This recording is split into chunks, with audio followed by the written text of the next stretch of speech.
Meron po tayong special na speaker. Nandiyan na po siya. Taga-Batangas. Sino yun? Nandiyan po siya? Okay. Okay. Special number na taga-Lemery, Batangas. Ang aking ex-girlfriend. Okay. Okay. Pinakamamahal kong okay. Bless po natin siya.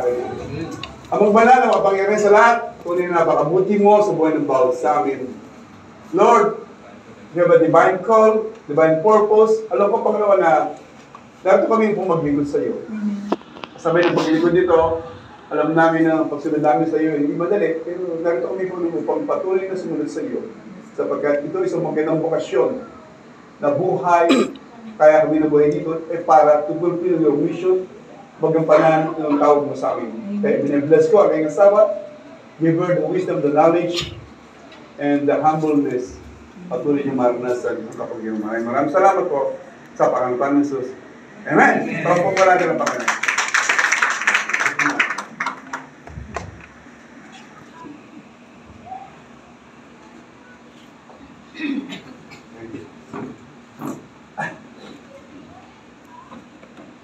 Okay.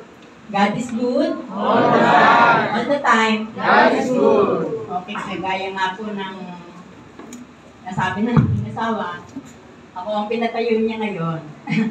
At dahil siguro may planong Panginoon bakit ako ngayon na nandito.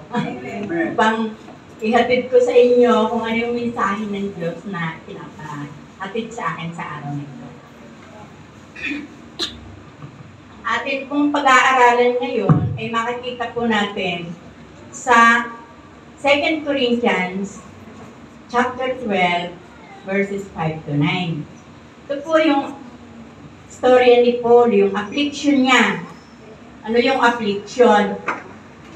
Ang affliction daw means something that causes pain or suffering. Si Apostol Pablo po, meron siyang pinagdarasan na affliction. Yun po ay sinabi doon, torn the blessed. Hindi po binanggit kung ano yon. Pero, ang sabi ni Pablo, meron siyang pangitain at mga pahayag mula sa Panginoon. Sabi pa niya doon, dinala raw siya ng Diyos sa paraiso na ang Diyos lamang ang nakakaalam kung ito may isang pangitain o tunay na pangyayari na di kayang ilarawan ng salita at di dapat bigkasin ni numan. Sabi ni Pablo, ipinagmamalaki ko ang taong iyon, hindi ang aking sarili, maliban sa aking kahinaan. Ibig sabihin, yung taong iyon ay walang iba kundi si Pablo. Sabi pa niya, inialaw ng Panginoon na bigyan siya ni Satanas ng kapansanan upang hindi siya magpalalo. Sabi nga po, ibig sabihin, pwede namang magmalaki si Pablo. Pero may reason o dahilan bakit inialaw ng Panginoon sa buhay niya ang mga pangyayari sa kanyang buhay. Sabi nga, ang bawat isa ay merong mga pinagdadaanan sa buhay. Siguro, sabi nga kanina, nung sa devotion natin, lahat tayo ay merong dinaranas na pagsubok, walang exempted. Kaya sabi nga, sa buhay namin, dumanas din kami at hanggang ngayon dumaranas. Hanggang sa ngayon, lahat tayo walang exempted. Kaya ang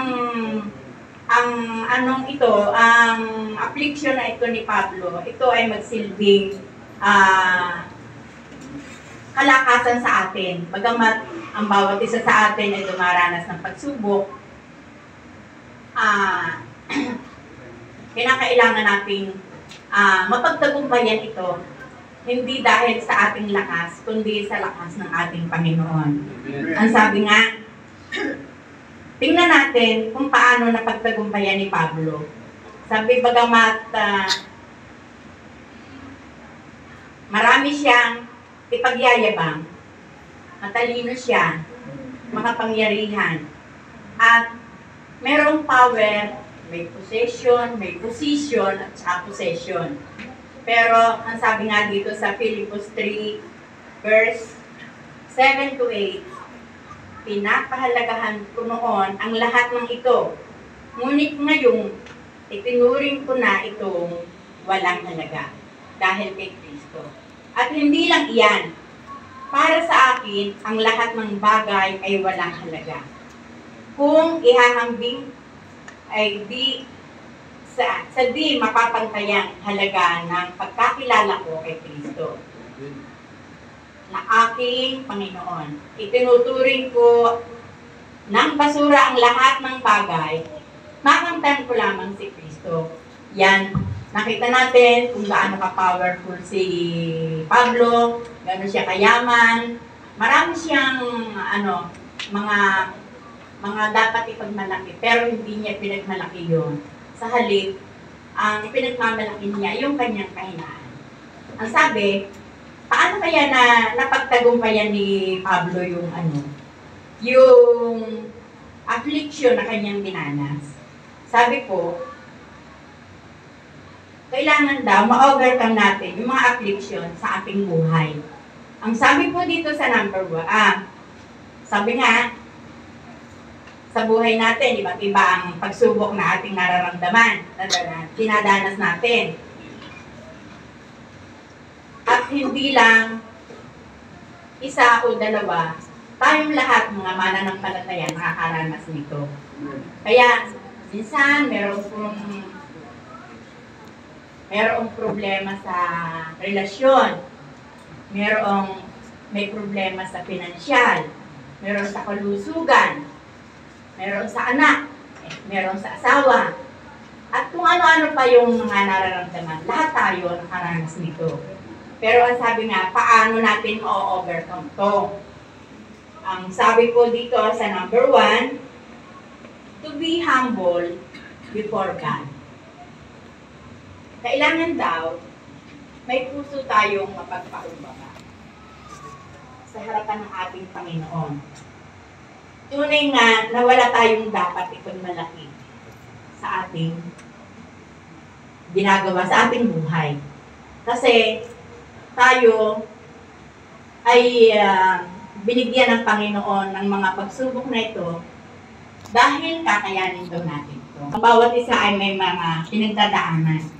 Kaya patuloy lang tayo sumunod sa pinapagawa